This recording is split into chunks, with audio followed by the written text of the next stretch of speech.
Epístola de Paulo aos Colossenses. Nós vamos ler o capítulo 2, apenas o verso 19. Colossenses 2, 19.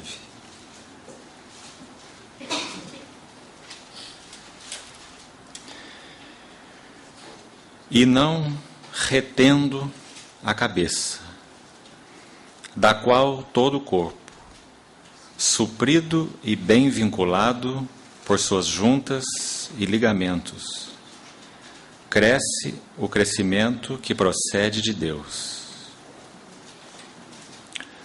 Vamos mais uma vez colocar esse tempo juntos diante do Senhor em oração.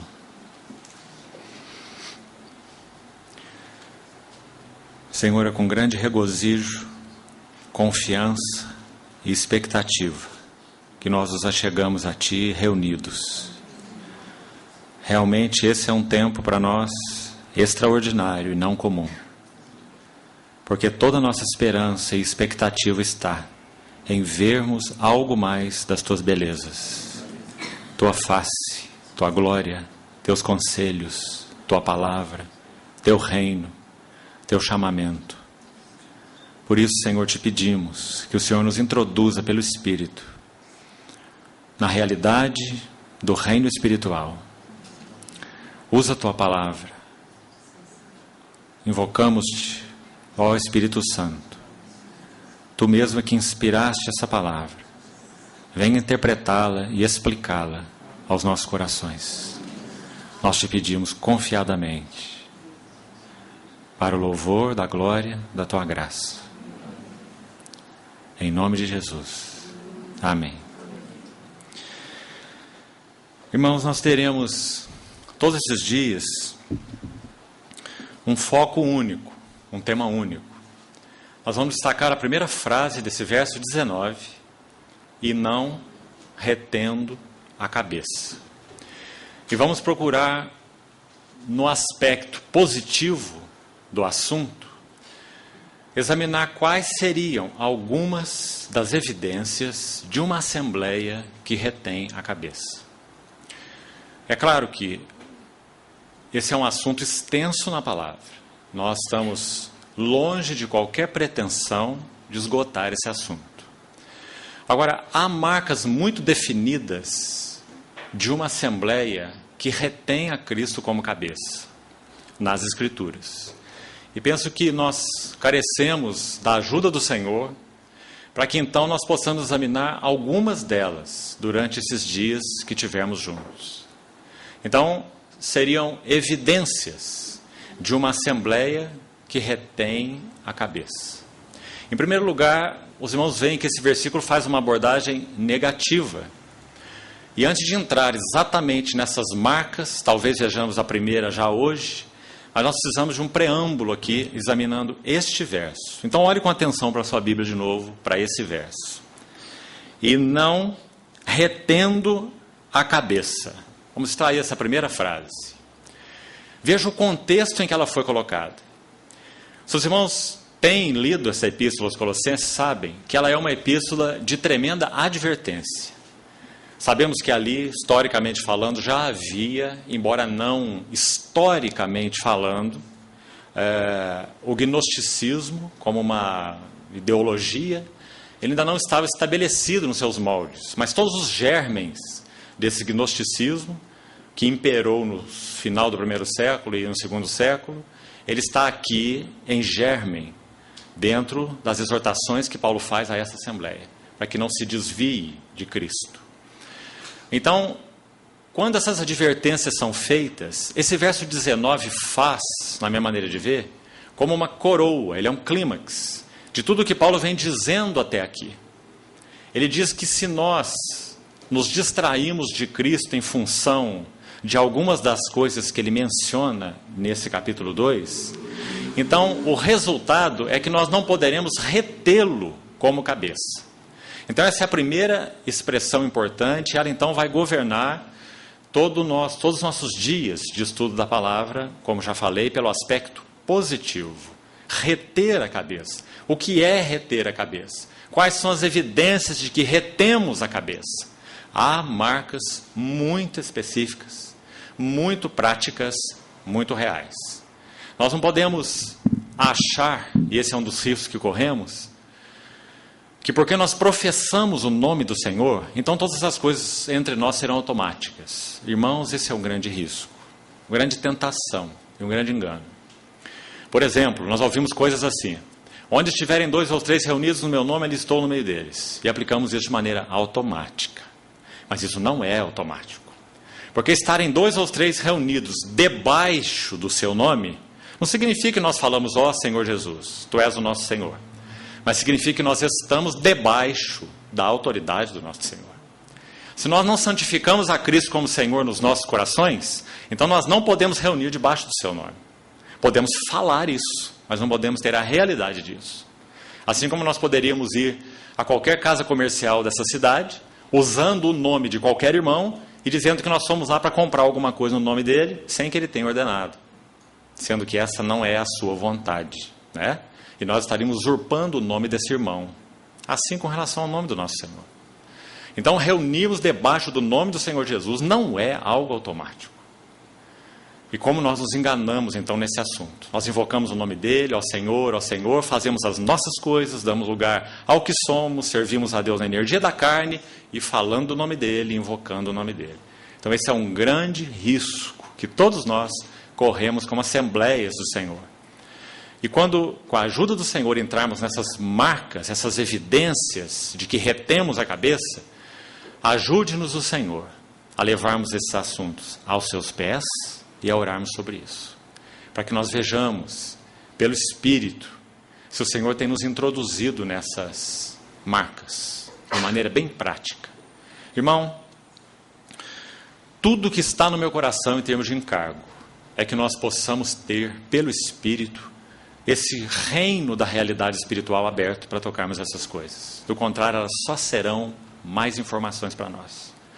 Talvez você tenha uma listazinha aí, dessas evidências que nós vamos compartilhar, interessante, de algo que você não tinha pensado, mas nada disso vai se traduzir em realidade. Se nós não levarmos isso aos pés do Senhor e fazermos aquela oração corajosa de Davi no final do Salmo 139. Não apenas como indivíduos, mas como assembleia. Sonda-nos, vamos passar para o plural, ó Deus, e conhece o nosso coração. Prova-nos e conhece os nossos caminhos. Vê se há em nós algum caminho mau e guia-nos pelo caminho eterno. Se o Senhor, pelo Espírito, não promover isso em nós, nós teremos 6 dias perdidos. Mas se o Senhor, pelo Espírito, promover isso em nós, então Ele terá o seu lucro. Assim, confiamos da parte do Senhor. Então, antes de entrar exatamente nessas evidências, vamos continuar olhando para esse versículo. Não retendo a cabeça. Se você examinar essa palavra retendo, até mesmo nas nossas traduções, você vai encontrar várias traduções diferentes, todas boas, e que traduzem o sentido do termo reter como ele é usado. Algumas versões dizem, não ligado à cabeça. Não ligado à cabeça. Muito boa essa ideia, porque essa é uma das ideias de reter a cabeça. Não ligado à cabeça. Outra tradução diz, ignorando a cabeça. Também em sentido negativo. Não retendo ou ignorando. Outra tradução coloca de uma maneira também bem significativa, dizendo assim, e não glorificando a cabeça. Também uma expressão muito interessante, muito específica. Não glorificando a cabeça. Por quê? Porque o grande tema de Colossenses qual é? Do que Colossenses trata? A glória de Cristo. Sabemos que Romanos, de maneira tão especial, enfatiza a glória do Evangelho. Colossenses, de forma tão especial, a glória de Cristo. Efésios, de forma tão especial, a glória da igreja. Hebreus, de forma tão especial, a glória da carreira cristã. Esses 4 livros tão fundamentais para o nosso entendimento dessa chamada economia ou dispensação de Deus no Novo Testamento. Então aqui está uma dessas epístolas, que trata da glória de Cristo. Então quando Paulo exorta nesse verso 19, essa ideia está embutida, como algumas traduções o fazem, quando traduzem o termo do original. E não glorificando a cabeça, da qual todo o corpo suprido e bem vinculado. Então os irmãos veem que essa é uma ideia, em primeiro lugar, abordada aqui no texto de maneira negativa, e nós vamos passá-la para o aspecto positivo. O que é, então, reter a cabeça? Para que tenhamos um crescimento harmônico, ordenado. Então essa é a primeira frase importante nesse verso. Não retendo, ignorando, não glorificando a cabeça ou não ligado à cabeça. A segunda frase desse verso, de novo, atente então para a sua Bíblia. Da qual todo o corpo suprido e bem vinculado por suas juntas e ligamentos. Então, de novo, vamos com atenção no texto. Você reparou, através dessa segunda frase, nesse verso, que a ideia de reter a cabeça é ambos, pessoal e corporativo. Por que nós sabemos que é pessoal?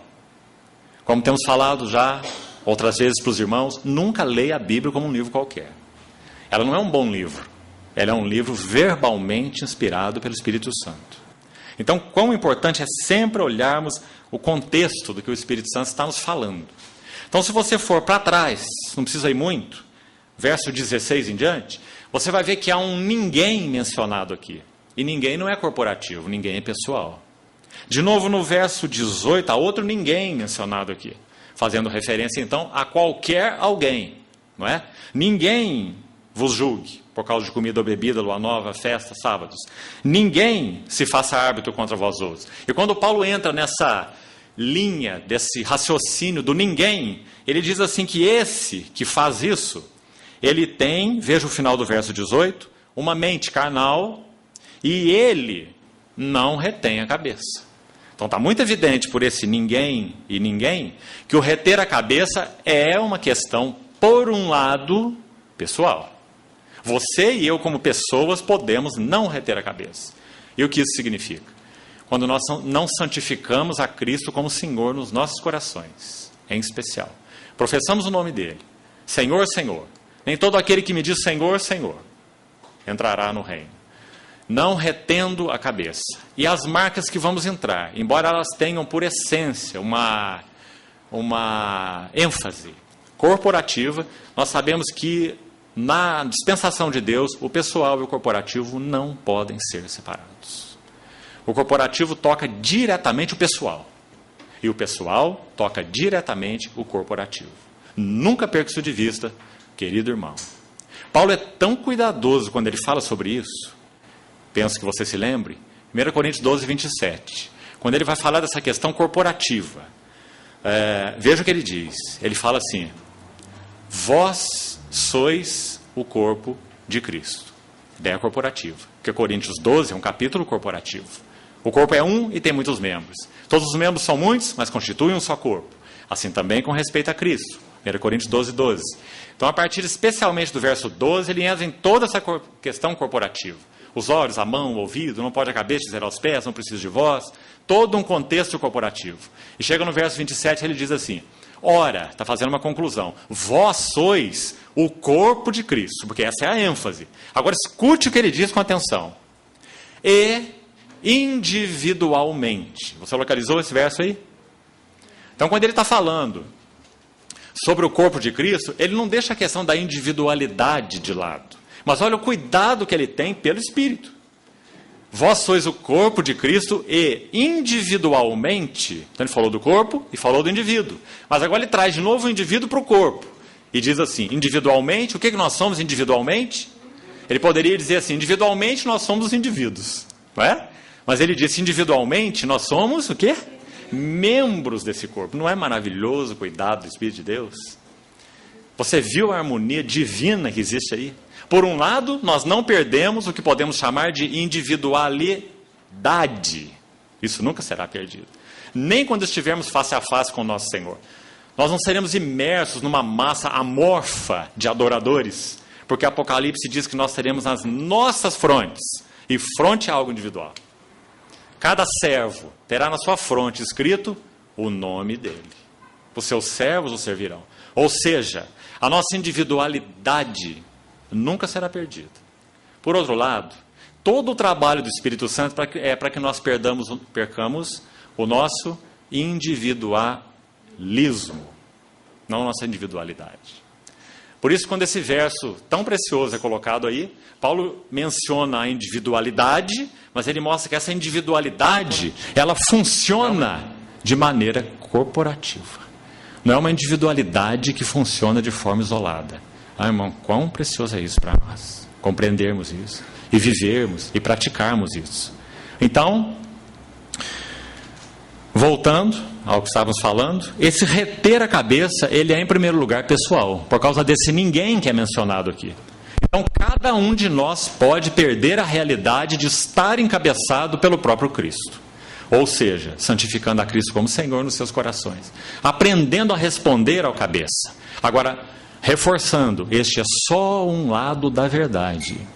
Porque a próxima frase, essa que estamos mencionando, ela vem nos ajudar tanto, quando ela coloca assim, da qual todo o corpo. Da qual o quê? Da qual cabeça. Né? A cabeça é o sujeito aqui. Então, não retendo a cabeça. Desta cabeça, todo o corpo. E agora o que ele diz sobre o corpo? Suprido e bem vinculado por suas juntas e ligamentos. Então agora o que está enfatizado nessa frase? Que esse reter a cabeça é uma questão corporativa. Então eu queria que você atentasse para essa combinação importante aí. Está muito claro que é uma questão individual por causa do ninguém. E está muito claro que é uma questão corporativa por causa do corpo, que é mencionado logo em seguida ao cabeça. Esse cabeça da qual todo o corpo. Tanto que essa frase diz assim, suprido e bem vinculado pelas juntas e ligamentos. Quem está suprido e bem vinculado pelas juntas e ligamentos? O corpo. Então a questão corporativa foi imediatamente trazida. Se esse corpo não está bem suprido por essas juntas e por esses ligamentos, então ele não poderá receber suprimento da cabeça. Porque são as juntas e ligamentos que irão supri-lo. Então você vê aí essa combinação tão divina do pessoal e do corporativo. Acho que é bem mais interessante nós usarmos o termo pessoal do que o termo individual, embora o termo individual não seja errado. Né? Mas a questão do pessoal e do corporativo, penso que faça uma combinação bem mais harmônica. Então as duas estão aqui. Suprido e bem vinculado por suas juntas. Sabe o que diz uma outra tradução desse suprido e bem vinculado? Usa as expressões provido e organizado. A primeira palavra nós gostamos muito, né? Provido. Agora a outra palavra, ela entra que é atravessada no nosso ouvido. Não é? Porque graças ao Senhor, e graças ao Senhor mesmo, nós temos recebido entendimento de sua parte, pelas Escrituras e pelo Espírito, de que o corpo de Cristo não é uma organização, mas é um organismo vivo, porque ele é um corpo. Agora, irmãos, se nós nos desintoxicarmos de todo esse aspecto negativo do significado dessa organização que é de dentro para fora e que não confere com a vida e tudo mais que nós estamos cansados de saber, vamos desintoxicar o termo organizado e vamos olhar como a Bíblia o usa. Porque essa é uma das ideias contidas aqui, sim, se você examinar esse texto. Que esse corpo ele está provido, escute essa tradução, talvez você tenha essa tradução na sua mão. Todo o corpo provido e organizado. Alguém tem aqui essa tradução? Aí, tem várias dessas traduções aqui, não é? E não foi mal traduzido. Por que nós sabemos que não está mal traduzido? Você não precisa nem conhecer grego, não. Vale mais a graça do que o grego. Então, olhe para o seu corpo. O seu corpo é o quê? Desorganizado? Muito organizado. Só que ele está respondendo a uma organização que vem da onde? Da vida. É porque é a vida no corpo que o corpo é harmônico, é ajustado, é organizado. Então, isso é uma palavra boa, não é? Acontece quando a organização ela impera sobre a vida, ela mata a vida. Porque ela é uma organização de fora para dentro. E não uma organização de dentro para fora. A organização de Deus é de dentro para fora. A vida se organiza, a vida é harmônica. A vida flui de maneira organizada. De novo, o apóstolo Paulo é tão claro nisso. Quando ele olhou para aquela assembleia tão desorganizada no sentido de vida, Corinto, e disse assim, Deus não é de confusão, mas de paz. Não é? Mostrando que a operação de Deus é em harmonia. Tratando-se de profetas, falem dois, ou quando muito três, e os outros julguem. Se vier a revelação que está sentado, cale-se o primeiro. Isso não é organização? É. Só que é a organização do Espírito. É a liderança do Espírito, é a organização da vida, não é? Então vamos tomar cuidado com as palavras, para nós não jogarmos no lixo aquilo que depois nós vamos ter que ir lá fazer reciclagem, não é? E trazer de volta para o lugar adequado e correto, como Deus a usa e como Ele deseja do seu povo. Então essa é uma outra ideia importante aqui. O corpo é suprido e organizado, ou o corpo é suprido e é bem vinculado, pelas suas juntas e pelos seus ligamentos, porque ele é corpo. E ele precisa responder ao cabeça como corpo, e não apenas como membros do corpo nós respondemos à cabeça. Então, há os dois aspectos. Nós respondemos ao cabeça pessoalmente, e nós respondemos ao cabeça corporativamente. Acho que não há nenhuma dúvida, se você analisar esse texto, não é? Está tão evidente aí. Mas é importante reforçarmos essa ideia. Não há, no mover do Senhor, algo como viver a vida cristã e eu em Cristo na minha casa. Porque o pessoal e o corporativo andam juntos. Nós precisamos dos nossos irmãos. Não apenas da reunião da igreja, por mais extraordinária que ela seja. E é extraordinária a reunião da igreja, quando liderados pelo Espírito Santo. Não é? Quão extraordinária é a adoração, o partir do pão, falar do Senhor, a mutualidade, o aspecto profético, a liderança do Espírito. Que maravilha é a reunião da igreja. Né? Mas também a vida da igreja, a vida de 24 horas por dia. Porque sabemos que a igreja não é uma reunião. Né?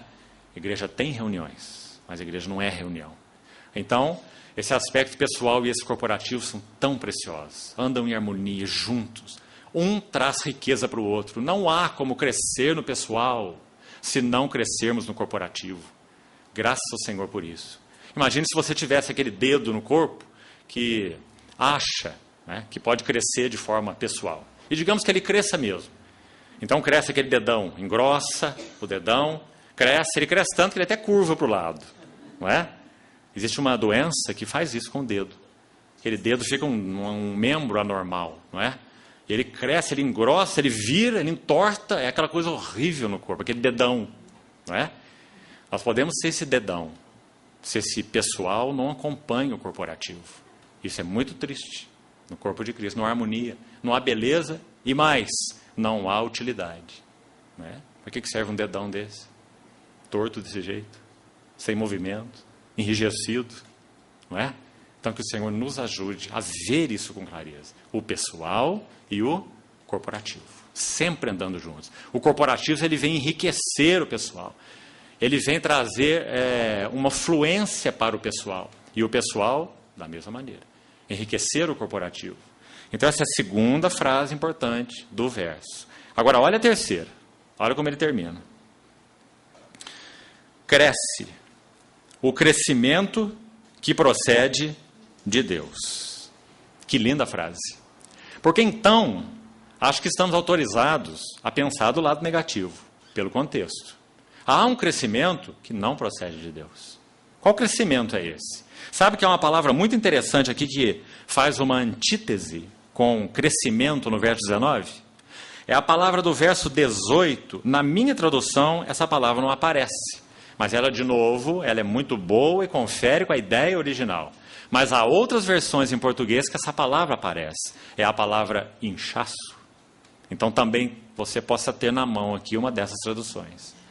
Que no verso 18 diz assim, parte final do verso 18.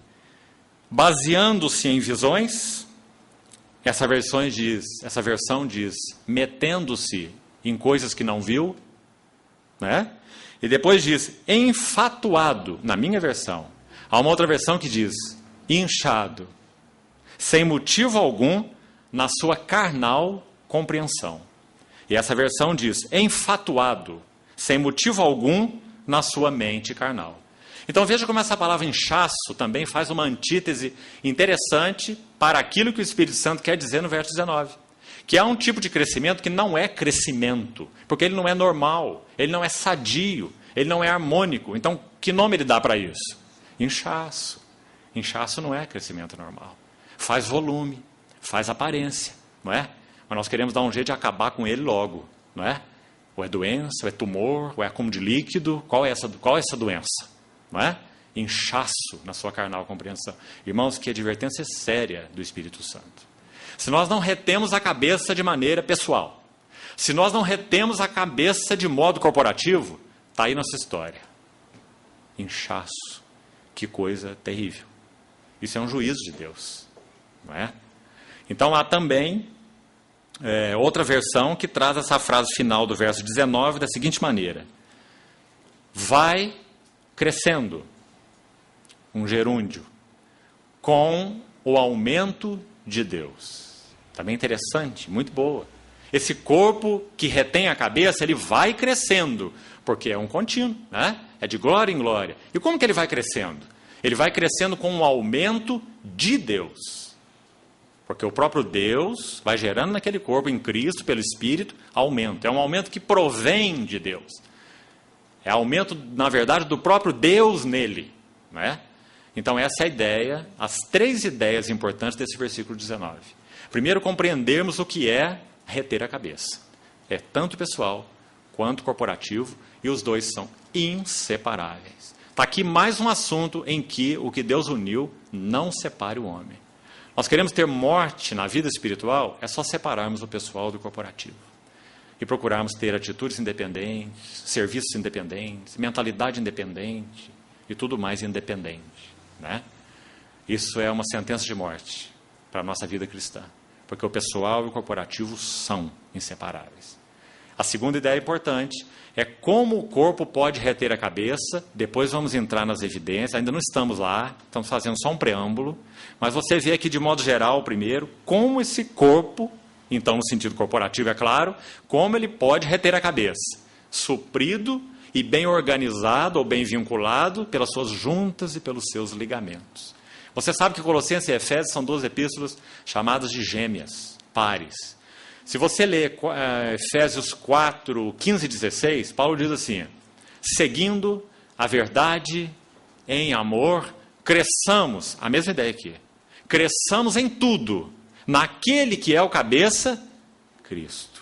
Ao verso 16 de Efésios 4, diz assim: de quem todo o corpo. Então é exatamente o que ele disse aos Colossenses, só que de forma diferente. Há aspectos diferentes da verdade mencionados nas 2 epístolas, senão nós precisaríamos de uma só, não é? Elas não são idênticas, elas são complementares. Então ele fala que essa cabeça, de quem todo o corpo, e aí ele apresenta a ideia, suprido e bem vinculado pelo auxílio de toda a junta e pela justa cooperação de cada parte, e ele conclui assim o verso 16 lá: efetua o seu próprio aumento. A mesma ideia aqui, aumento, para a edificação de si mesmo em amor. Então há outra verdade aqui, nessa última frase, tão preciosa, para não ser perdida por nós. Sabe qual é? A igreja não precisa de nada externo a ela para crescer. Ela não precisa de filosofia, ela não precisa de psicologia, ela não precisa de estratégias, ela não precisa de eloquência, não precisa de oratória, não precisa de intelectualidade, não precisa de nada. Ela tem os próprios elementos, e todos são espirituais, para que ela possa efetuar o seu próprio aumento, para a edificação de si mesmo em amor. Oh, irmãos, que corpo maravilhoso é esse, o corpo de Cristo. O Senhor nos leve ao arrependimento. O que nós temos feito com o corpo de Cristo? Como ele é precioso, como ele é rico, como ele é abundante, estabelecido pelo Espírito Santo, para ser vivido por nós na realidade espiritual. Só há um caminho para nós retornarmos a isso, que nós lemos aqui nesse verso tão rico, verso 19. Esses 3 aspectos aí. E esse caminho se chama arrependimento. Arrependimento. Irmos diante do Senhor, para que Ele nos mostre no que nós temos pecado contra Ele, a cabeça, e contra o seu corpo, que é a igreja. Para que nós possamos ter o seu aumento. Então ajude-nos o Senhor, examinando essas evidências, a nos sondarmos diante dele como indivíduos e como assembleia. Como indivíduos, porque reter a cabeça tem um aspecto pessoal. Como assembleia, porque o pessoal não vai a lugar algum sem o corporativo. Então ajude-nos o Senhor nesses assuntos. Vamos entrar, depois dessa introdução, na primeira evidência. Vamos extrair essa primeira evidência da própria epístola aos Colossenses. Eu sei que, muito provavelmente, você deve conhecer, pelo menos razoavelmente, essa epístola.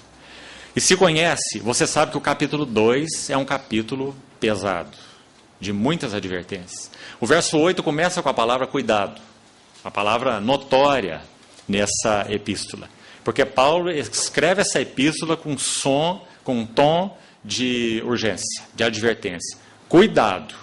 Já lá no verso 4, logo que ele termina os 3 primeiros versículos, especialmente o 2 e o 3, falando das riquezas de Cristo, que nele estão ocultos todos os tesouros da sabedoria e do conhecimento. Ele fala isso no verso 3. E logo no verso 4 ele já entra com advertência, e desde o 4 ele vai ao capítulo todo com advertências. Diversas advertências. A primeira delas está no verso 4. Assim eu vos digo, em Cristo estão ocultos todos esses tesouros, todos os tesouros da sabedoria, todos os tesouros do conhecimento. E eu vos digo isso para que ninguém vos engane com os seus argumentos atraentes. Algumas versões dizem raciocínios falazes. A ideia são argumentos atraentes. Paulo chama isso, escrevendo aos Coríntios, 2 Coríntios 10, verso 4 e 5, ele chama isso de sofisma. Sofisma é um argumento atraente. Sofisma é algo que parece que tem roupa de verdade, mas não tem corpo de verdade. Tem aparência de verdade, mas não tem conteúdo de verdade. Sofisma. A mesma ideia está implícita aqui, no raciocínios falazes ou argumentos atraentes. Isso é uma primeira exortação para nós examinarmos tudo à luz de quem Cristo é. Se não converge para Cristo, se não revela as glórias de Cristo, se não leva os nossos corações à devoção a Cristo. E aqui queria que você notasse muito essa frase, querido irmão e irmã. Porque nós somos muitas vezes intelectualistas demais. Nós achamos que esse assunto de ver a glória de Cristo também é intelectual. Olha essa epístola, ele é a imagem de Deus invisível, ele é o primogênito de toda a criação. Olha as glórias de Cristo no capítulo 1. Mas se a nossa visão, vamos pôr entre aspas, dessa glória de Cristo, não está nos conduzindo à devoção prática, real, à consagração, à vida de união com Ele, à vida de união uns com os outros, que visão é essa? É tudo menos visão da glória de Cristo. Né? Assim vos digo, para que ninguém vos engane com seus argumentos atraentes. Aqui na igreja dos Colossenses essa assembleia estava minada de intelectuais. Minada de intelectuais.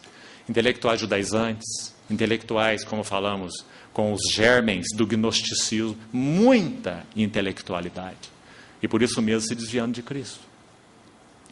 Então o capítulo 2, não vamos inicialmente entrar nele, nem sei se faremos isso no final da reunião, porque na verdade o meu peso é chamar a atenção para aspectos positivos. E o capítulo 2 ele é essencialmente negativo. É claro que há verdades positivas, né? Mas o Espírito Santo é um mestre, e um mestre ensina assim. O aspecto negativo e o aspecto positivo.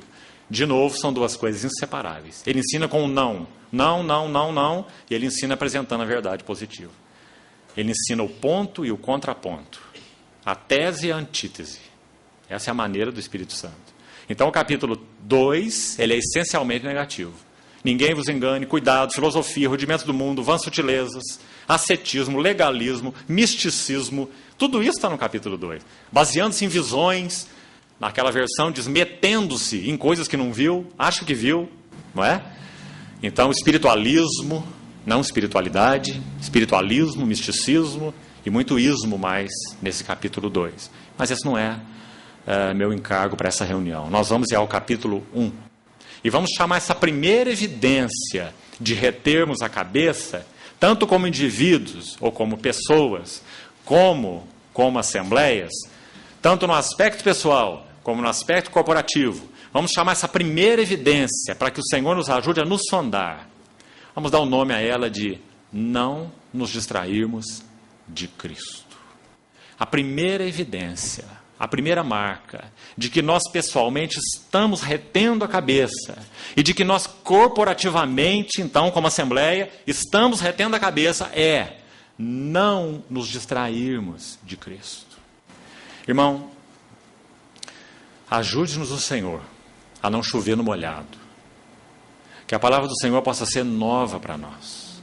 Distrairmos de Cristo é uma questão muito séria. Nós podemos distrair dele usando o nome dele.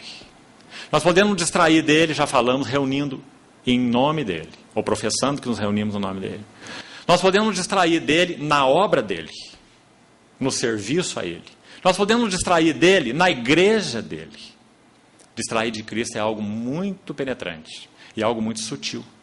Então, quando Paulo escreve o capítulo 1, e é daqui que vamos extrair algumas lições, quais seriam nossas salvaguardas? Se o capítulo 2 tem uma nota, uma ênfase, né, primordialmente negativa, é só você ler. O cuidado com isso e com aquilo, como já falamos. O capítulo 1 tem uma nota primordialmente positiva. Então, se você separar, eu acho que nesse caso aqui, a divisão que é feita na maioria das versões, por essas expressões em negrito, é uma boa divisão. Porque no capítulo 1, se você abriu sua Bíblia, de 9 a 12, Paulo ora.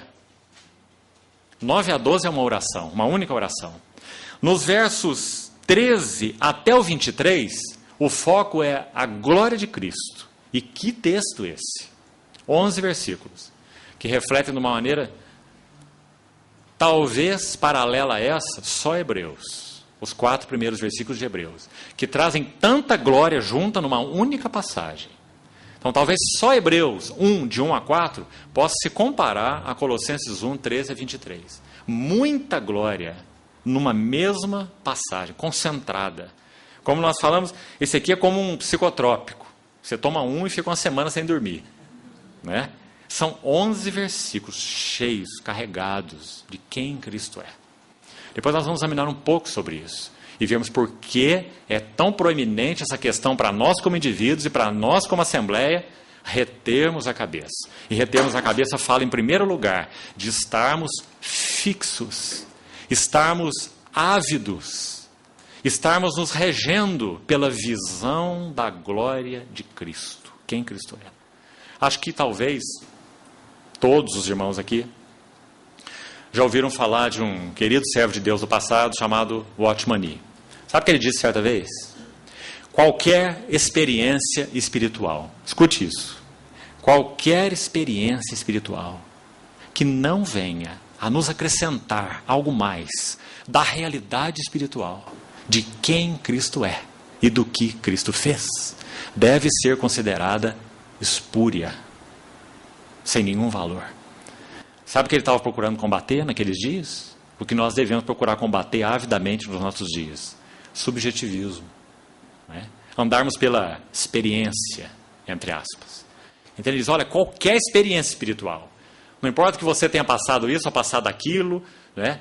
Entendido que o Senhor moveu isso ou moveu aquilo em termos de experiência espiritual na sua vida, se ela não te acrescentou algo mais da realidade espiritual de quem é o Senhor Jesus e do que Ele fez, da sua obra, então de que vale essa experiência espiritual? Para onde ela te conduziu? O quanto ela te trouxe do caráter de Cristo formado em você? Nada. Né? Pode ter enlevado a tua alma, enlevado tuas emoções, não é? Mas na mesma velocidade que o balão enche, o balão murcha. Né?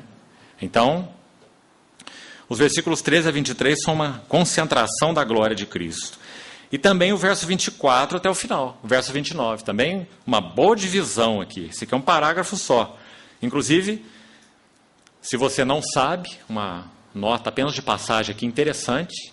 Todas as vezes que você lê sua Bíblia, se você tem uma Bíblia assim, todas as vezes que você encontrar um versículo que comece com uma letra em negrito, isso significa que um parágrafo está se iniciando.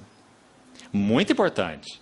Porque muitas vezes essas divisões em negrito, elas não conferem com uma boa divisão. Nós sabemos que no original elas não estão. Né? Esses subtítulos em negrito, eles foram acrescentados pelos tradutores. Então não é a palavra inspirada de Deus. Esses letreiros em negrito que estão entre os textos, ou subtítulos. Então, os subtítulos você pode esquecer, eles não contêm no original. Agora, o negrito, sim.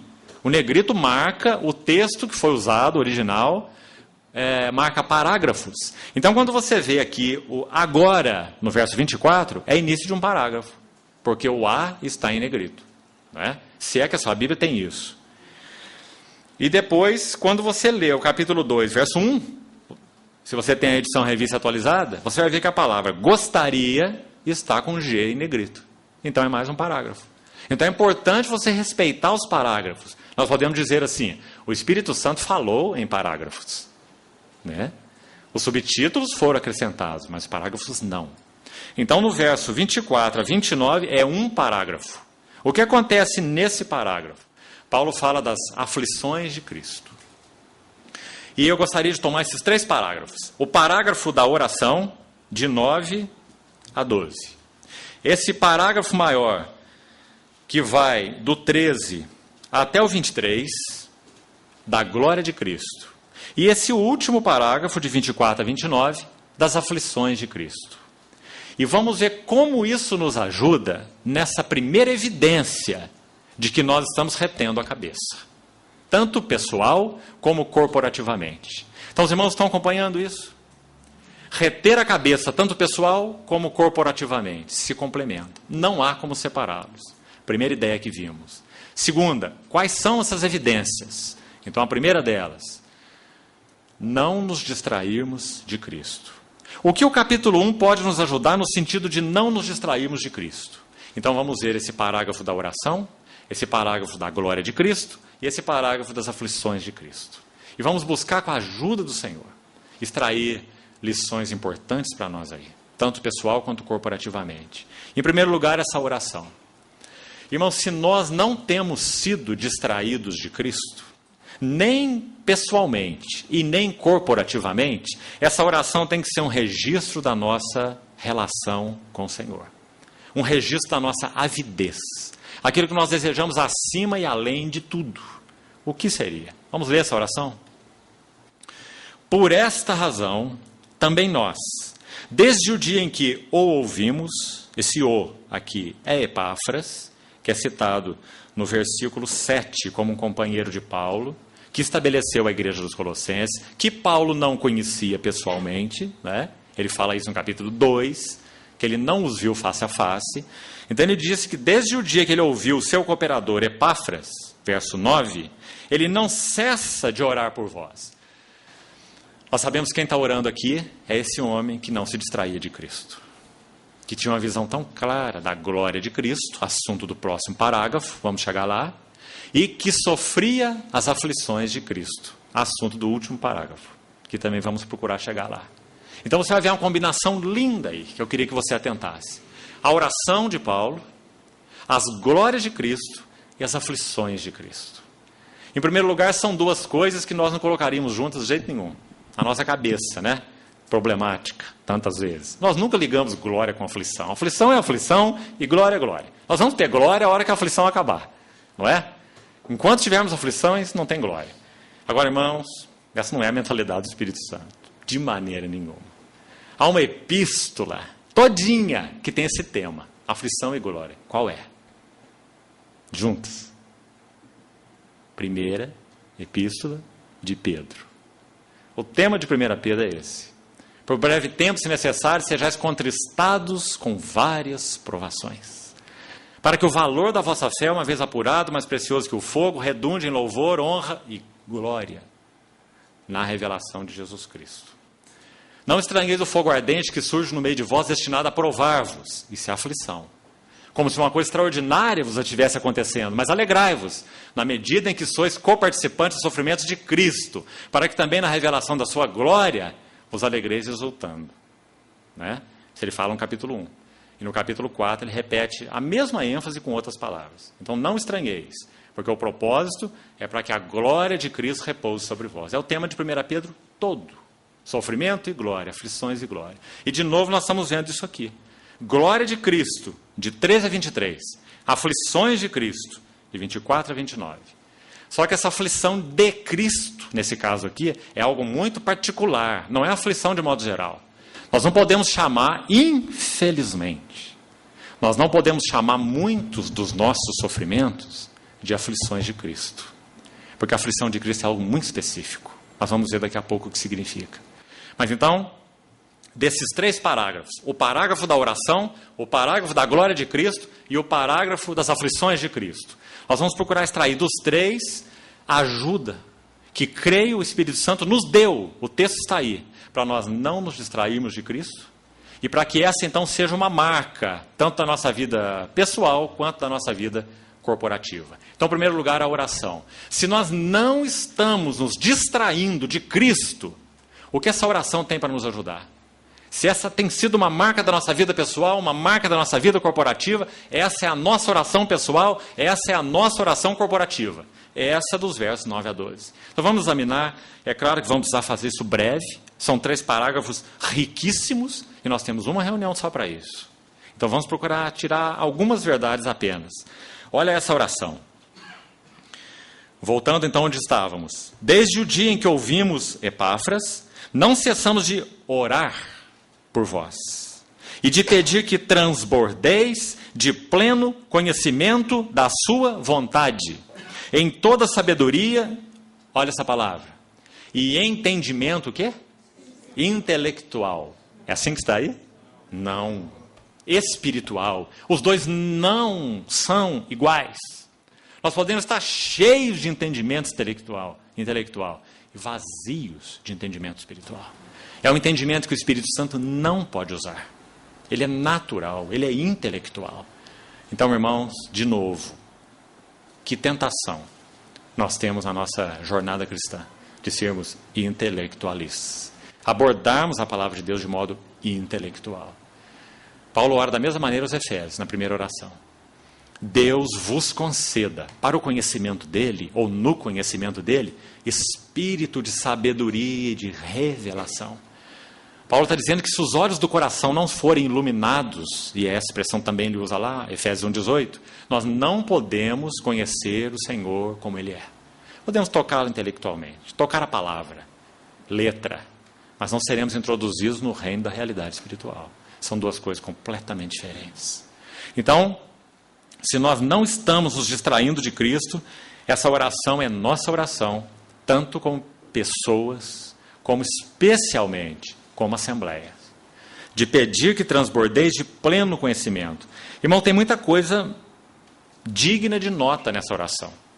E como eu falei, nós vamos chamar a atenção só para algumas delas. Depois você, querendo, estude por você mesmo. Você percebeu que nessa oração Paulo repete 2 vezes uma palavra única? Epignosis. Traduzido aqui no verso 9 e no verso 10 da nossa versão por pleno conhecimento. Epignosis. Interessante ele usar essa palavra, né? Porque como nós falamos, os germes do gnosticismo estavam ali, assolando a igreja dos Coríntios. Conhecimento, conhecimento e conhecimento pelo conhecimento. E Paulo vem falar de Cristo e que nele estão escondidos todos os tesouros da sabedoria e do conhecimento. Como se ele dissesse, vocês querem conhecimento? Conheçam a Cristo. Então, 2 vezes nessa oração, pleno conhecimento, verso 9, parte final, pleno conhecimento da sua vontade. E parte final do verso 10, pleno conhecimento de Deus. Então, que nota destacada aqui, não é? Pleno conhecimento de Deus, pleno conhecimento da vontade de Deus, andam maravilhosamente juntas. Se nós conhecemos a Deus, nós temos conhecido a vontade de Deus. Se nós temos conhecido a vontade de Deus, é porque temos conhecido a Deus. Para quem que Deus revela o conhecimento da sua vontade? Para aqueles que querem conhecer a Ele mesmo. Nosso Senhor Jesus, falando com discípulos e com aqueles que o ouviam em João 7, ele falou algo tão especial nesse sentido, irmãos. Ele disse assim, se alguém quiser fazer a vontade dele, ou obedecê-lo, conhecerá. Se a doutrina que eu falo é minha ou se provém de Deus. Se alguém quiser fazer a vontade dele, conhecerá. Vontade, conhecimento. Andam juntos. Deus nunca nos dará conhecimento da sua vontade, porque nós somos curiosos de saber qual a vontade dele. Ele só dará a nós conhecimento da sua vontade, se nós temos um coração que deseja obedecer a sua vontade. Então eu queria que você juntasse isso, porque isso tem muito a ver com as nossas vidas como indivíduo e com as nossas vidas como assembleia. Queremos reter a cabeça? Como temos falado, a primeira evidência, não nos distrairmos de Cristo. Usando essa oração para tentar encorpar o que significa não nos distrairmos de Cristo. Orarmos segundo essa oração do Espírito, através de Paulo, que foi escrita aqui. Termos avidez, tanto como pessoas, como assembleia, de conhecer qual é a vontade de Deus para nós. Oh, irmãos, como precisamos disso. No capítulo 5 de Efésios, Paulo fala assim, não vos torneis insensatos, nécios, mas procurai compreender o quê? Qual a vontade do Senhor. remindo o tempo, porque os dias são maus. Que luta é na nossa vida cristã pessoal, nesse encabeçamento pessoal de Cristo. Você marido, você pai, você homem, você mulher, mãe, esposa, irmão, cidadão, não é? Na sociedade. Que desafio é para nós compreender a vontade do Senhor para nós. Para não estarmos na periferia da vontade do Senhor, mas no centro da vontade do Senhor. Você já percebeu, não é? Na sua jornada cristã, que a vontade de Deus tem centro e tem periferia, não já? Ela tem. Centro e periferia. Sabe um dos riscos de andarmos na periferia da vontade de Deus? É o mesmo risco que Isaac correu quando ele ficou ali nas bordas da terra de Canaã. É o mesmo risco que Abraão correu quando ele foi para o Egito e levou sua mulher. Quando estamos nas bordas da vontade do Senhor, nós estamos extremamente vulneráveis. Mas quando nós estamos no centro da vontade de Deus, nós estamos num lugar seguro.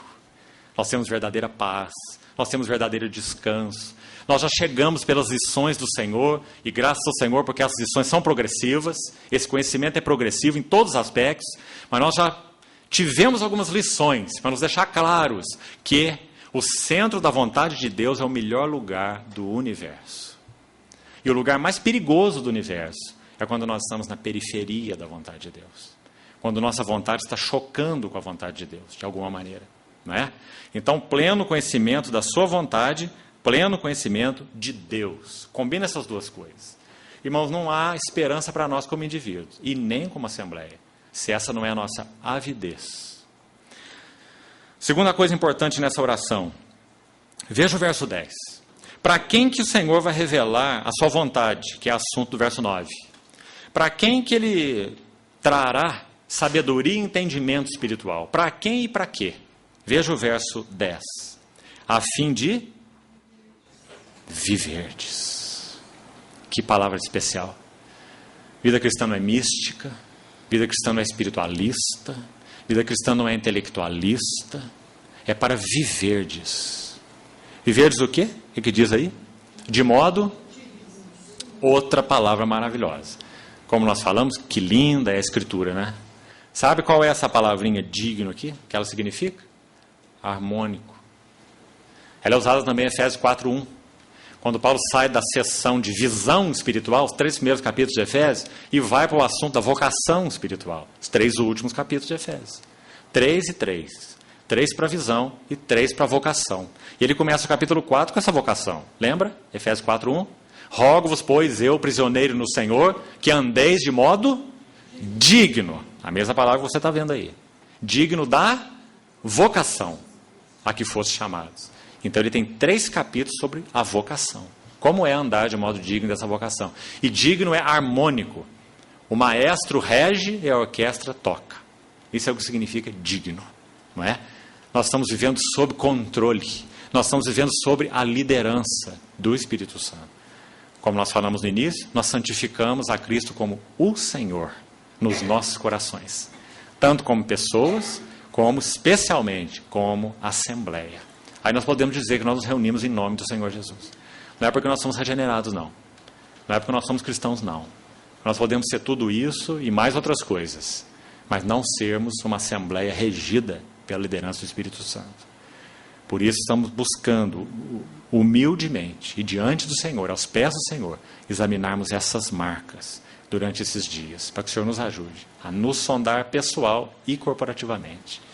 Então, viver de modo digno, harmônico, se você quiser, harmônico ao Senhor. Para o seu inteiro agrado, outra frase tão preciosa, irmão, que nos livra de novo do que já falamos, espiritualismo, misticismo, intelectualismo. Se o entendimento que nós temos tido é espiritual, sabe qual vai ser o resultado? O Senhor será agradado. Lembrando para os irmãos uma frase daquele homem de Deus do passado, do século IV, Agostinho. Certa vez ele disse assim: ame a Deus de todo o seu coração e faça o que você quiser. Frase especial essa, né? O que é certo? O que é errado? Essas são nossas perguntas.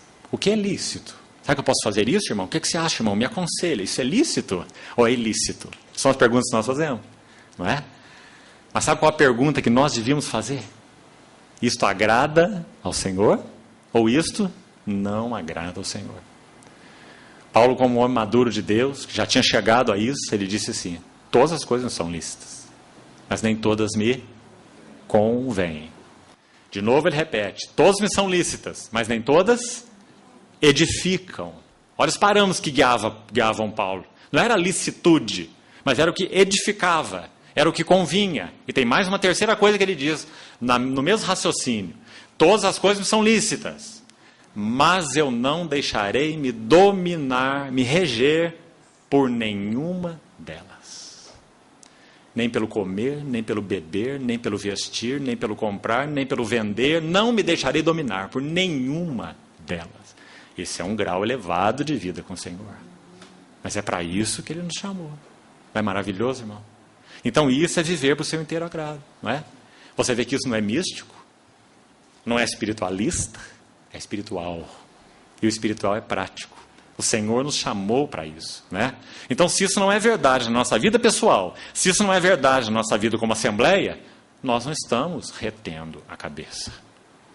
Nós estamos nos distraindo de Cristo. Porque essa não é a nossa oração. Esse não é o nosso ávido desejo. Nós não estamos preocupados com o seu inteiro agrado. Nós estamos preocupados com o certo e errado, com o bom ou o mal, com o lícito ou ilícito. Compreende, irmão? Continuando. Frutificando em toda boa obra e crescendo, de novo a palavra, no pleno conhecimento de Deus. Sendo fortalecidos com todo o poder, segundo a força da sua glória. Aqui, para não irmos rápido demais, não tem como irmos rápido demais, nessa oração tão tremenda, eu queria chamar a atenção dos irmãos para essa frase, força da sua glória. Porque ela tem tudo a ver com o não distrairmos de Cristo. Então vamos tentar compreender essa expressão com o seu significado, sem se deter aqui para o português, a força da sua glória. A ideia aqui é a seguinte: nós viveremos de modo agradável a Deus como? Sendo fortalecidos com todo o poder. Como nós somos fortalecidos com todo o poder? Então agora vem essa frase especial aqui. Nós somos fortalecidos com todo o poder contemplando a sua majestade pessoal. Essa é a ideia dessa frase.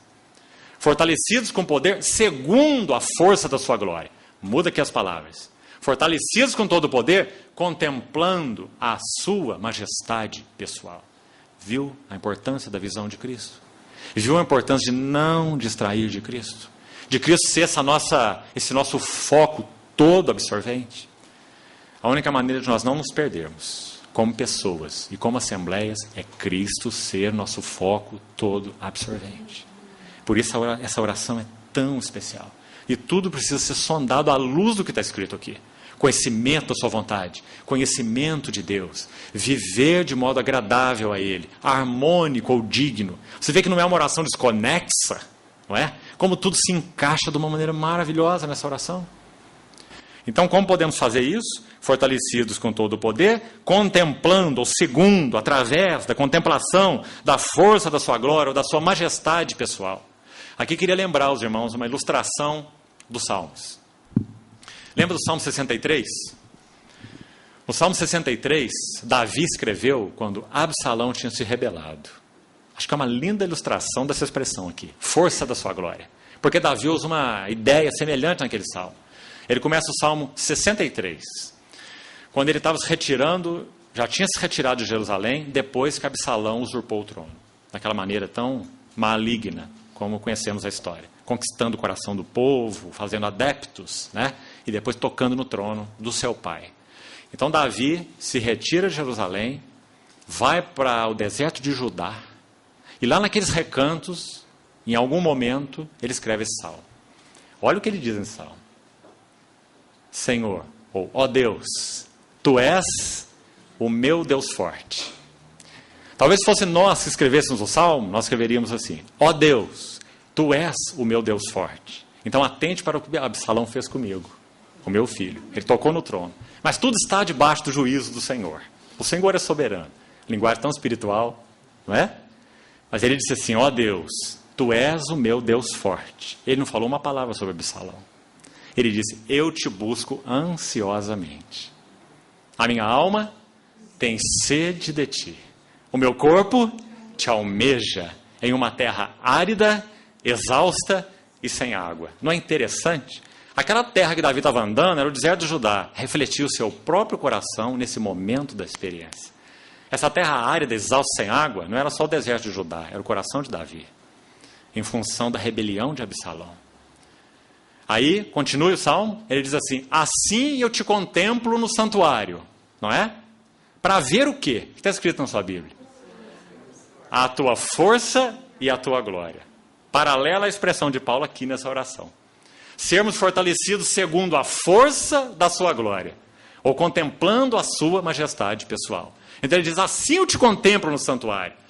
Depois da rebelião do seu próprio filho, Absalão, ele diz: eu te contemplo no santuário, para ver a força da tua glória, ou a tua força e a tua glória, porque a tua graça é melhor que a vida. Irmão, que maturidade desse homem de Deus, não é? Na verdade, nós sabemos, Davi pediu ao Senhor misericórdia para Absalão. Ele ordenou aos seus generais que não tocassem na vida de Absalão. E quando Absalão morreu, você sabe do pranto de Davi, dizendo: Absalão, Absalão, Absalão, meu filho. Aquele filho que rebelou e tirou o trono do pai. O que Davi sabia? Davi sabia que quando Absalão tocou no trono, ele não tocou no pai dele, mas ele tocou em Deus. Porque trono é um assunto de Deus. Ele é quem estabelece reis, é ele quem remove reis. Então, quando Absalão toca no trono, ele tocou na autoridade, e então ele tocou em Deus. Então, Davi sabia o que ia acontecer com ele. Por isso ele clamou por misericórdia, pelo seu filho. Mas olha como ele escreveu esse salmo. Ele não perdeu visão da força da sua glória. Davi foi regido pela visão da força da sua glória. Isso tem que ser verdade para nós como indivíduos, irmãos. E tem que ser verdade para nós como assembleia. Do contrário, nós já nos distraímos de Cristo. Distraímos de Cristo nas reuniões da igreja de Cristo. Distraímos de Cristo na obra de Cristo, nas atividades para Cristo. E assim vai. Não é? Força da sua glória. Nós não vamos ter tempo de entrar nos outros parágrafos com detalhes, mas vamos abusar do nosso tempo mais alguns minutos.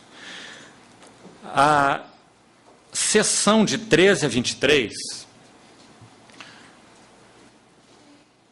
eu acho que seria uma dificuldade nós entrarmos aqui em alguns pontos, escolher alguns pontos e deixar outros, por causa da riqueza dela. Então nós não vamos entrar em praticamente nada. Vou só chamar a atenção dos irmãos para duas palavras nela. Porque assim como na oração, epignose, ou pleno conhecimento, apareceu duas vezes, aqui aparece também uma palavra duas vezes, muito especial, que nos ajuda a ter uma contemplação da glória de Cristo muito particular e especial. Sabe qual é a palavra? Primogênito. Se você lê essa seção de 11 versos, de 13 a 23, várias vezes, leia várias vezes, esse mesmo conjunto de 11 versículos, a palavra primogênito vai destacar para você. Sabe por quê? Porque Cristo, por um lado, no versículo, vamos localizar aqui onde estão as palavras, 15, ele é o primogênito de toda a criação. O que significa? Que Cristo é o cabeça de toda a criação. Por que nós sabemos?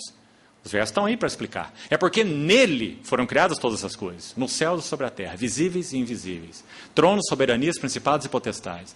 Tudo foi criado por meio dele, foi criado para ele, e nele tudo subsiste. Então ele é primogênito de toda a criação. Um dos sentidos da palavra primogênito é o mais elevado.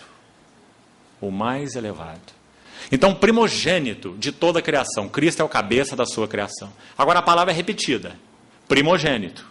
No versículo 18. E agora ele é primogênito do quê? Não é linda a combinação? Assim como epignoses na primeira sessão, pleno conhecimento da sua vontade, pleno conhecimento de Deus, são inseparáveis. Andam juntos, como já vimos. Primogênito de toda a criação, primogênito de entre os mortos, são inseparáveis. Porque Cristo é o cabeça de toda a sua criação, porque Ele é o Criador. Tudo foi criado nele, para ele, por ele. E nele tudo subsiste. E primogênito de entre os mortos. Porque ele é o cabeça agora, um cabeça particular. Um cabeça do quê? Da igreja, que é o seu corpo. Então, quando o primogênito de toda a criação, ele se torna primogênito de entre os mortos, ele encabeça a igreja. Vamos colocar de outra maneira para ficar claro para você. Quando o Senhor Jesus, o unigênito de Deus, ele cria todas as coisas, ele é o primogênito de toda a criação, porque ele é o próprio Criador, como já falamos. Quando ele se faz homem e passa pelo sacrifício da morte, ressurreição e ascensão e assenta no trono, ele se torna o primogênito de entre os mortos. Quanto à sua criação, quando ele cria, ele encabeça tudo que criou, porque foi ele que criou, por si, em si e para si. Quando ele ascende e é entronizado, ele encabeça uma nova criação. E essa nova criação é a igreja. Ele é o novo homem. Cristo e a igreja compõem um novo homem de uma nova criação. Então, como primogênito de entre os mortos, e se você olhar o verso 18, ele é muito claro em mostrar, ele é a cabeça do que diz aí? Não é da criação, porque da criação ele já foi falado. Primogênito de toda a criação. Agora, este cabeça aqui, no verso 18, é enquanto, e é isso que ele é, primogênito de entre os mortos. Então ele é o cabeça do corpo da igreja. Ele é o princípio.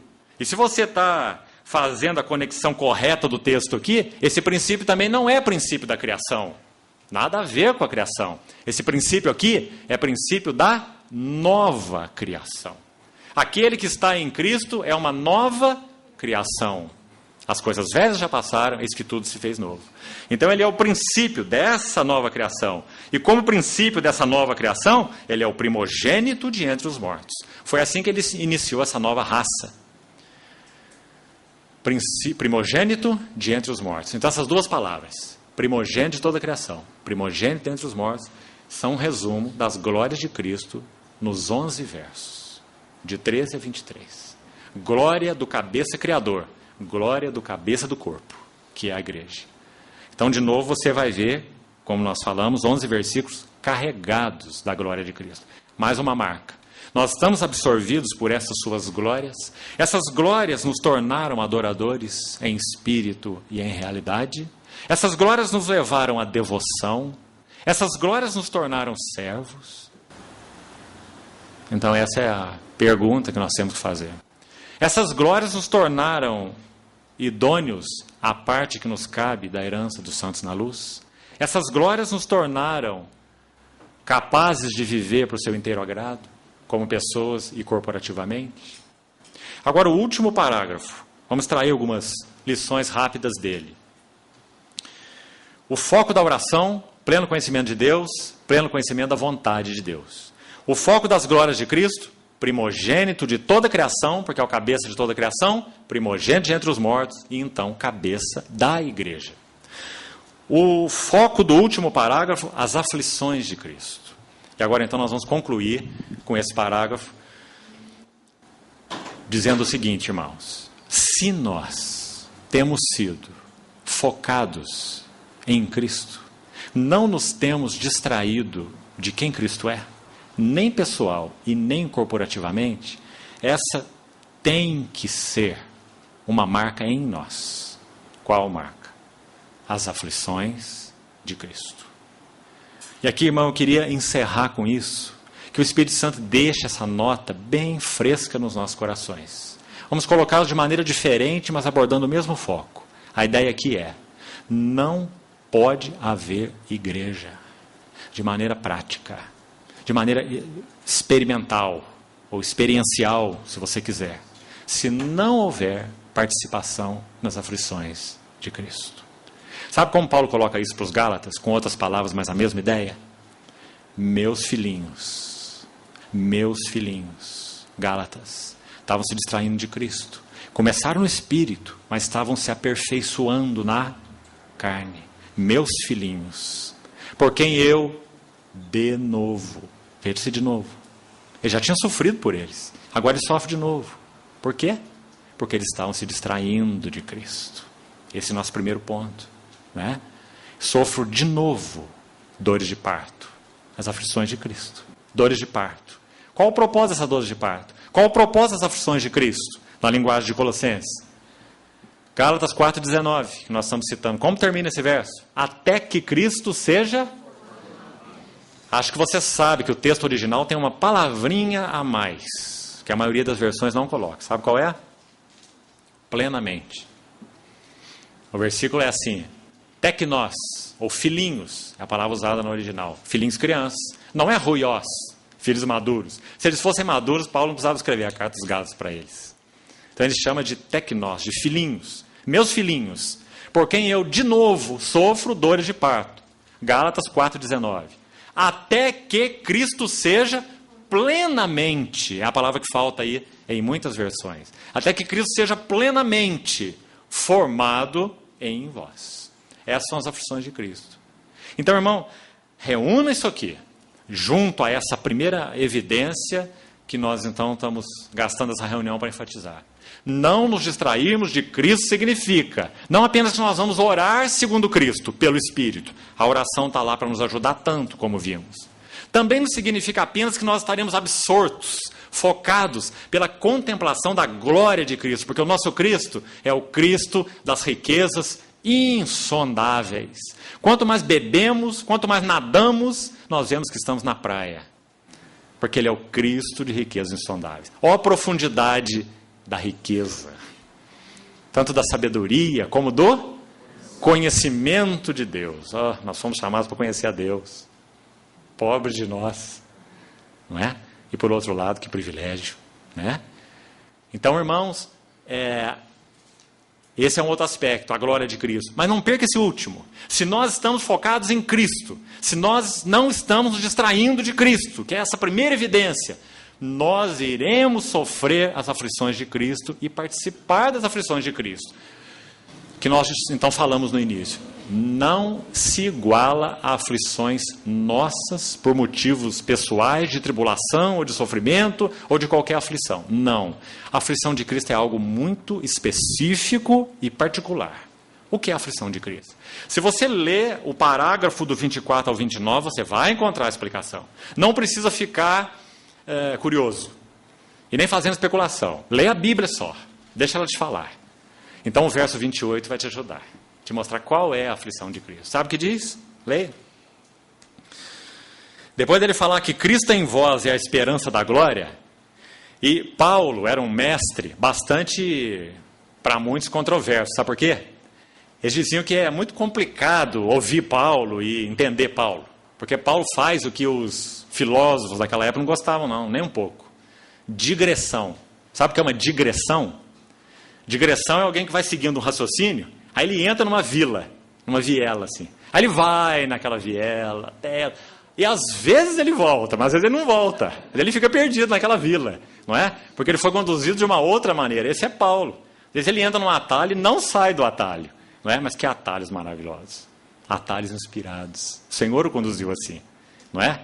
Então aqui, nesse texto, ele faz um atalho, mas ele volta nesse texto. Então ele entra no atalho no verso 25.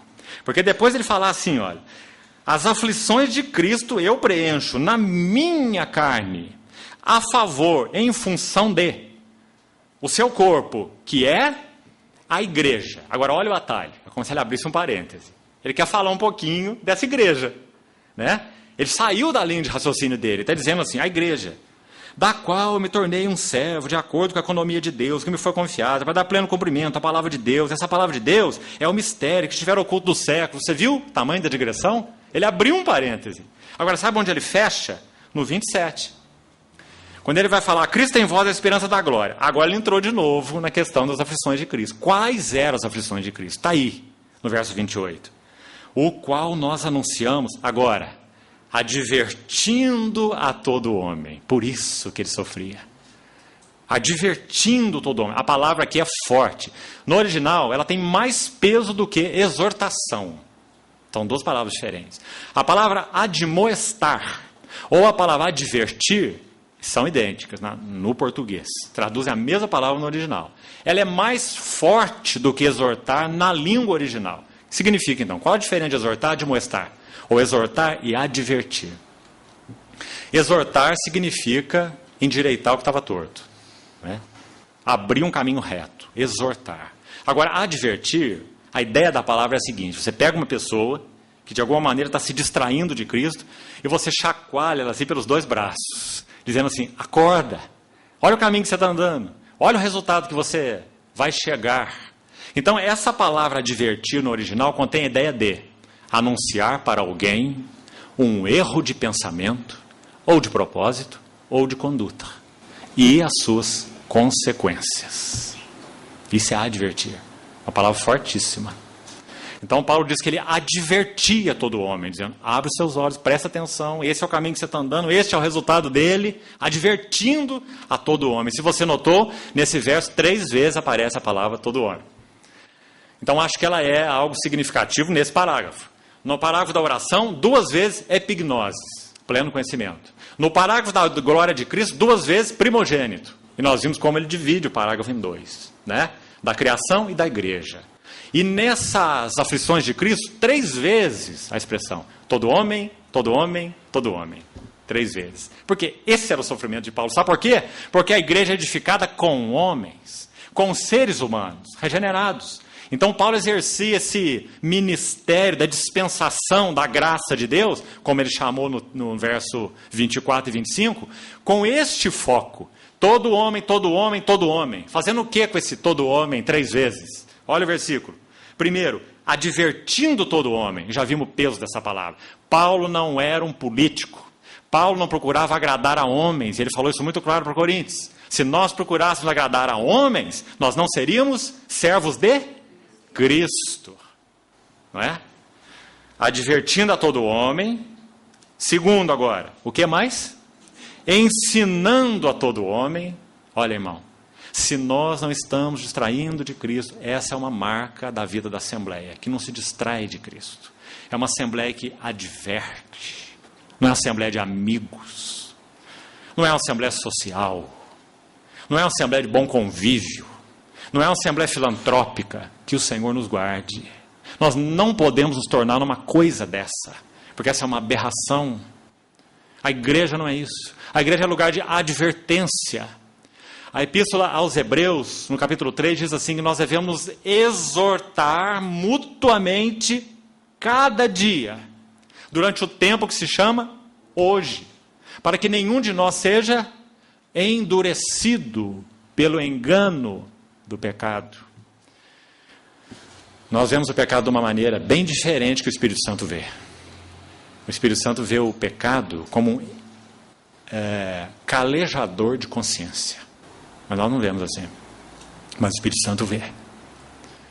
Então ele diz, ninguém seja endurecido, aquela crosta, calejado, porque ele não foi exortado, porque ele não foi advertido, porque ele não foi buscado, e buscado insistentemente, com oração, com companheirismo, com verdade, com amor, tudo que é necessário, advertindo a todo homem, mas também ensinando a todo homem, porque nós precisamos apontar o caminho, não é?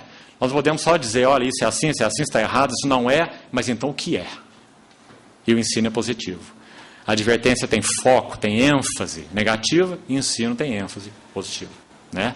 Ensinando todo homem. Quando ele escreve Romanos 12, ele diz assim, aquele que ensina, esmere-se no fazê-lo. E esse era Paulo.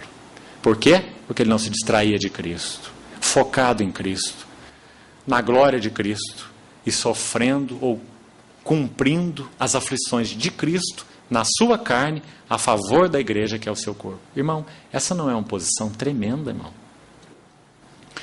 O sofrimento expiatório de Cristo foi absolutamente perfeito. Aquele lagar, ele pisou sozinho. Ninguém poderia cooperar naquela obra. Só ele poderia fazer. No que concerne a gerar a igreja. Por favor, observe a diferença. Mas no sentido de edificar a igreja, nós somos chamados para ser os seus cooperadores. De Deus somos cooperadores, disse Paulo.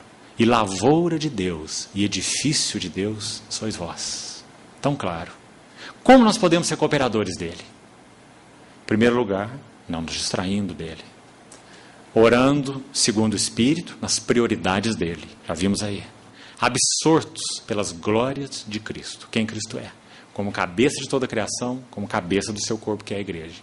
E esse terceiro, não perca isso. Se você ainda nem pensou sobre isso, por favor, irmão, leia esse versículo várias vezes, 24 a 29. Ore ao Senhor, porque é algo que compete a nós entrar nas aflições de Cristo, a favor do seu corpo, que é a igreja. Sem essas aflições, não haverá igreja. pode haver ajuntamento, pode haver grupo social, pode haver grupo com o mesmo interesse. Não haverá igreja. Porque a igreja é resultado de dores de parto. A igreja só pode ser edificada através de dores de parto. Se ninguém sofre pela igreja, não há igreja. Se nós não preenchemos as aflições de Cristo, não há igreja. Advertindo todo homem, ensinando a todo homem, em toda sabedoria. E agora a terceira vez. A fim de que apresentemos todo homem. Terceira vez. Qual era então o foco das aflições de Paulo? Para fazer o quê? Advertindo, ensinando. Agora vem o terceiro, todo homem aí, que mostra o propósito final. Qual é? Apresentar todo homem o quê? Que significa o quê? Maturidade. Maturidade. Maturidade da igreja. As aflições de Cristo são para isso. É porque Paulo sabia que o Senhor Jesus não terá núpcias com uma igreja menina, com uma igreja confusa no entendimento, na prática, na vida. Na linguagem dele, em 2 Coríntios 11, não adornada. Eu zelo por vós com o zelo de Deus, porque vos tenho preparado para vos apresentar como uma virgem pura para um só esposo, que é Cristo. Uma igreja adornada. Então, aflições de Cristo são resultado de não nos distrairmos de Cristo. Que coisa importante essa, irmão. Que marca essa? Você vê que não tem nada de teórico? Vamos terminar dizendo o seguinte. Pessoalmente falando, nós temos participado das aflições de Cristo? Temos? Nós só temos duas opções, na verdade, estritamente falando. Ou nós sofremos as aflições de Cristo, ou nós sofremos as nossas aflições. Infelizmente, a maioria das nossas aflições não são as aflições de Cristo. Quando nós não sofremos as aflições de Cristo, nós podemos até sofrer as aflições da igreja. Aliás, isso é frequente. Quando não sofremos as aflições de Cristo, nós sofremos as aflições da igreja. Mas quando nós sofremos as aflições de Cristo, nós temos como resultado a edificação da igreja. Advertindo a todo homem, ensinando a todo homem, em toda sabedoria, propósito final, a fim de que apresentemos todo homem maduro em Cristo. A ideia da palavra perfeita, completo em Cristo, adulto em Cristo. É a ideia da palavra. Esse é o propósito das aflições de Cristo. O pai ama os seus filhinhos, mas ele não tem contentamento em que eles permaneçam filhinhos. De pequena estatura, de pequena compreensão, de pequena utilidade e, consequentemente, de pequeno prazer para o seu coração. Porque ele nos chamou para ser filhos maduros. Então, ajude-nos o Senhor a nos sondarmos nessa primeira evidência, no aspecto pessoal e no aspecto corporativo. Aflições de Cristo são uma necessidade para nós como Assembleia. E elas são vividas assim, quando nós nos advertimos. Você sabe que o preço disso é alto, né? Você não quer sofrer? Então não advirta ninguém. Você não quer sofrer? Não ensine nada para ninguém. Né? Mas se nós nos ocupamos de Cristo, uns dos outros, exortando-nos, advertindo-nos, amando-nos, servindo-nos, aflições de Cristo. Mas que aflições maravilhosas essa, irmão. Paulo nunca levantou um queixume a Deus, dizendo, Senhor, será que compensa? Ele nunca fez essa oração. Por que ele nunca fez essa oração?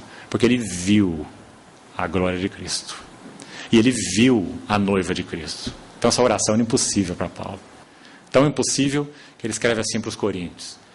Eu me gastarei. E ainda me deixarei gastar em prol das vossas almas. Né? Então ajude-nos o Senhor a nos sondar como pessoas e como Assembleia. Se essa marca tem sido verdade para nós. Amém. Vamos orar. Senhor, nós queremos te agradecer, porque teu chamado para nós não é teórico. Como te agradecemos, porque o Senhor nos chamou para um discipulado tão prático, aprendendo de ti, que és manso e humilde de coração. Senhor, nosso sincero desejo é nos apresentar ao Senhor como pessoa e também corporativamente, para que o Senhor possa sondar aquilo que é teu, as tuas assembleias, a tua igreja. Nós sabemos que o Senhor procura o Senhor mesmo nas nossas vidas. Ó Senhor, nos ajuda. Tem misericórdia de nós. Abre os nossos olhos para que nós vejamos como o Senhor vê. Encoraja-nos com relação às tuas aflições. Dá-nos uma visão tão absorvente da tua glória que nós nos rendamos de todo a ti, para o teu inteiro agrado, e que possamos ser ministros dessa nova aliança, em favor do seu corpo, que é a igreja. Vem, Senhor, em verdade, em luz, nos sondar o coração. Expurga-nos de tudo aquilo que compete contigo, tudo aquilo que entristece o teu espírito e que nos inabilita para sermos cooperadores teus. Senhor, coloca esse senso de urgência nos nossos corações, para que nós não nos enganemos a nós mesmos. Nós te pedimos, continua nos falando ao coração, confiamos em ti, esperamos em ti. Em nome de Jesus. Amém.